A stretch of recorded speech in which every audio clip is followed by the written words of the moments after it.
رسول اللہ صلی اللہ علیہ وسلم ایک دن مسجد نبوی میں بیٹھے ہوئے ہیں، صحابہ کرام کا جمع غفیر ہے۔ اتنے میں مسجد نبوی کے دروازے پر ایک بوڑھیا عورت آئی۔ اس نے میرے کریم نبی کو اشارہ کرتے ہوئے اپنی طرف بلانے کا کہا، حضور میری طرف آئیں، میں کچھ کہنا چاہتی ہوں۔ میں قربان جاؤں، میرے کریم نبی بزرگوں کا کتنا حیا کیا کرتے تھے، میرے کریم نبی بزرگوں کا کتنا ادب کیا کرتے تھے۔ جیسے ہی اس بوڑھیا عورت نے میرے کریم نبی کو اپنی طرف آنے کا اشارہ کیا، میرے کریم نبی نے حضرت عمر فاروق کو نہیں کہا عمر جاؤ بوڑھیا کی بات سنو، کسی صحابی کو نہیں کہا صحابی جاؤ بوڑھیا کی بات کرو، نہیں، صحابہ کرام کا جمع غفیر ہے۔ آقا کریم علیہ الصلوۃ والسلام اللہ کی پہچان کرانے کے لیے لوگوں کو واعظ و نصیحت کر رہے ہیں، خوبصورت زندگی گزارنے کے طور طریقے بتا رہے ہیں۔ میرے کریم نبی نے جیسے ہی دروازے پر بوڑھیا کو دیکھا تو خود اٹھے، میرے کریم نبی اپنی جگہ سے اٹھے، بوڑھیا عورت کی طرف چل کر گئے، دروازے پر گئے۔ میرے کریم نبی نے فرمایا بوڑھیا کیسے آنا ہوا؟ بوڑھیا نے کہا یا رسول اللہ آپ سے کچھ پوچھنا چاہتی ہوں۔ میرے کریم نبی نے فرمایا پوچھئے کیا پوچھنا چاہتی ہو؟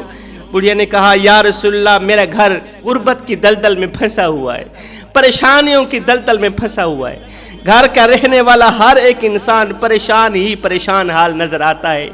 یا رسول اللہ کوئی ایسا حل بتائیں کہ یہ پریشانیاں دور ہو جائیں، غربت ہم سے دور ہو جائے، رزق کے دروازے کھول دیے جائیں۔ میرے کریم نبی نے فرمایا اے بڑھیا، 3 گناہ ایسے ہیں جو گھر میں پریشانیاں لاتے ہیں، جو گھر میں مصیبتیں لاتے ہیں۔ جس گھر میں یہ 3 گناہ ہو رہے ہوں وہ گھر جلد تباہ ہو جاتا ہے، اس گھر کو پریشانیاں اپنی لپیٹ میں لے لیتی ہیں، وہ گھر مصیبتوں کی دلدل میں پھنس جاتا ہے، وہ گھر سزا میں مبتلا ہو جاتا ہے۔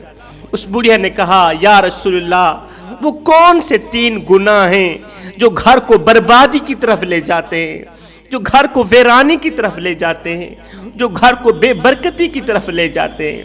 میرے کریم نبی نے فرمایا پہلا گناہ اللہ کا دروازہ چھوڑ کر غیر کے دروازے پہ جا کر بھیک مانگنا۔ پہلا گناہ جو انسان کرتا ہے، مالک کا دروازہ چھوڑ کر 70 ماؤں سے بھی بڑھ کے محبت کرنے والے رب کا دروازہ چھوڑ کر چودھری کے دروازے پہ جا کر مانگتا ہے، بھیک مانگتا ہے، خیرات مانگتا ہے۔ میرے کریم نبی کے پاس ایک شخص آیا، اس نے آگے کٹورا کیا، بھیکاری تھا، بھیک مانگنے کے لیے آیا، کچھ مانگنے کے لیے آیا۔ میرے کریم نبی کے آگے اس نے کٹورا کیا، اللہ کے نام پہ بابا کچھ دے دو۔ میرے کریم نبی نے اس شخص کی طرف دیکھا، تھا تو وہ صحت مند ہے، اٹا گٹا ہے، کما نہیں سکتا، کیوں بھیک مانگ رہا ہے، کیوں بھیکاری بنا ہوا ہے؟ میرے کریم نبی کو اسے دیکھ کر بڑی ہی تکلیف ہوئی۔ میرے کریم نبی نے اس کا ہاتھ پکڑا، بازار کی طرف لے گئے، ایک کلہاڑا خرید کر دیا، ایک رسی خرید کر دی۔ میرے کریم نبی نے فرمایا صبح سویرے جا کر جنگل میں لکڑیاں کاٹنا، صبح سویرے اٹھنا، سیدھا جنگل میں جانا، لکڑیاں کاٹنا، محنت مزدوری کرنا، مشقت کاٹنا، شام کو وہ لکڑیاں بازار میں بیچ کر بچوں کے لیے روزی روٹی کا انتظام کرنا۔ اس نے ایسا ہی کیا، صبح سویرے اٹھتا، جنگل کی طرف چلا جاتا، کلہاڑے سے لکڑیاں کاٹتا، رسی سے لکڑیاں اکٹھی کر کے شام کو بازار میں بیچتا، بچوں کے لیے روزی روٹی کما رہا تھا۔ اس کا کام چلتا گیا، یہ کام کاروبار کی صورت اختیار کر گیا، بزنس کی صورت اختیار کر اس نے شہر میں ایک اڈا لگا لیا، لکڑیوں کا بہت بڑا کاروبار شروع کر دیا۔ ایک دن یہ بھیکاری کرسی پہ بیٹھا گاہکوں کو لکڑیاں دے رہا تھا، ادھر سے میرے کریم نبی کا گزر ہوا۔ میرے کریم نبی نے اسے اس حال میں دیکھا تو میرے نبی نے فرمایا او بندے بتا تو صحیح، یہ وقت اچھا ہے یا وہ وقت اچھا تھا جس دن تو کٹورا لیے بھیک مانگتا تھا، خیرات مانگتا تھا، کوئی بھیک دیتا تھا، کوئی نہیں دیتا تھا؟ یہ دن ان دنوں سے اچھے نہیں۔ فرمایا اللہ کا دروازہ نہیں چھوڑنا، جو اللہ کا دروازہ چھوڑتا ہے نا تو پھر وہ طرح طرح کی مصیبتوں کی دلدل میں پھنس جاتا ہے۔ میرے کریم نبی نے بنی اسرائیل کے ایک عبادت گزار کا واقعہ بیان فرمایا۔ میرے کریم نبی نے فرمایا صحابہ، بنی اسرائیل کا ایک عبادت گزار تھا، وہ پہاڑی کی چوٹی پہ بیٹھ کے اللہ اللہ کیا کرتا تھا، پہاڑی کی چوٹی پہ بیٹھ کے اللہ اللہ کیا کرتا تھا۔ اس کے پاس ایسی جگہ سے رزق آتا تھا، کھانا آتا تھا جہاں سے اس کو کوئی وہم و گمان بھی نہیں ہوتا تھا۔ روٹی آتی تھی وہ کھا لیتا تھا، پھر عبادت میں مصروف ہو جاتا تھا۔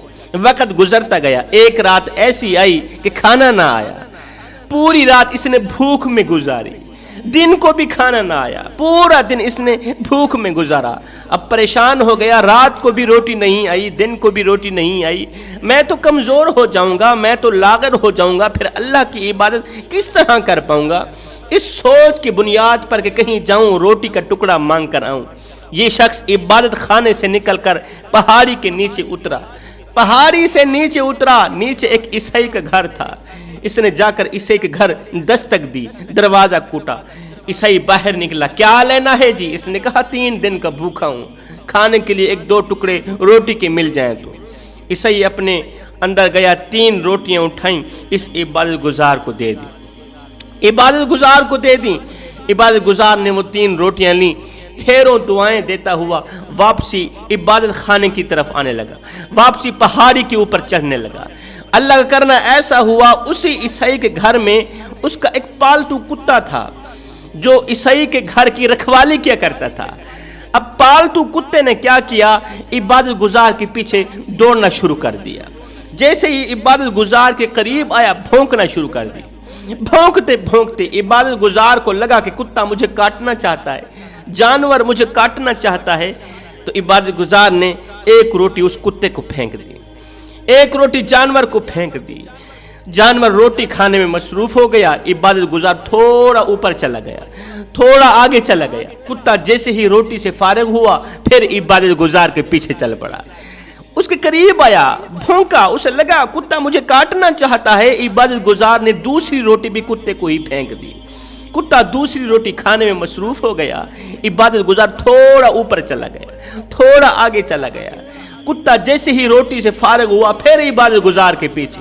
عبادت گزار نے تیسری روٹی بھی کتے کو ہی ڈال دی۔ تیسری روٹی کھانے کے بعد بھی کتا پھر سے عبادت گزار کو کاٹنے لگا، پھر سے کاٹنے لگا۔ عبادت گزار نے کہا، کتے تجھے شرم نہیں آتی؟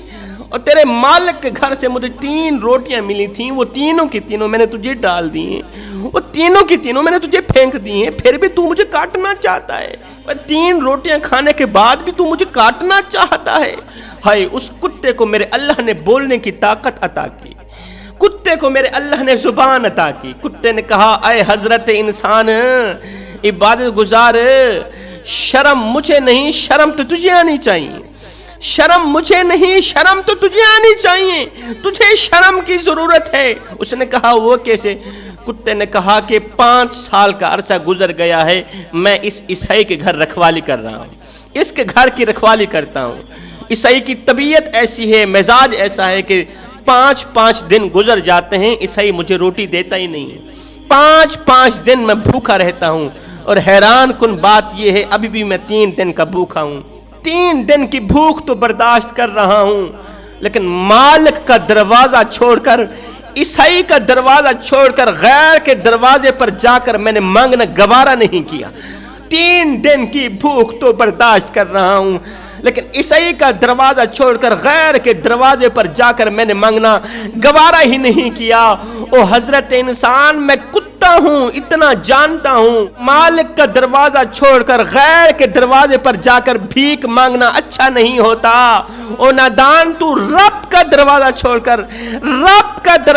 کر عیسائی کے دروازے پہ آ گیا ہے بھیک مانگنے، روٹی مانگنے۔ او نادان، بتا تو صحیح، شرم مجھے آنی چاہیے، یہ شرم تجھے آنی چاہیے؟ ہائے، کتے کی باتیں سن کر، کتے کی نصیحتیں سن کر حضرت انسان رونے لگا، آنکھیں چھم چھم برسنے لگیں۔ عبادت گزار روتا ہوا عبادت خانے کی طرف جا ہی رہا تھا، اونچی اونچی آواز میں کہہ رہا تھا، لوگو کبھی بھی اللہ کا دروازہ چھوڑ کر غیر کے دروازے پر مت جانا، اللہ کا دروازہ چھوڑ کر غیر کے دروازے پہ جا کے خیرات مت مانگنا، بھیک مت مانگنا۔ اگر ایسا کیا تو یاد رکھنا کتا تم سے بازی لے جائے گا، پھر تم حضرت انسان نہیں رہو گے۔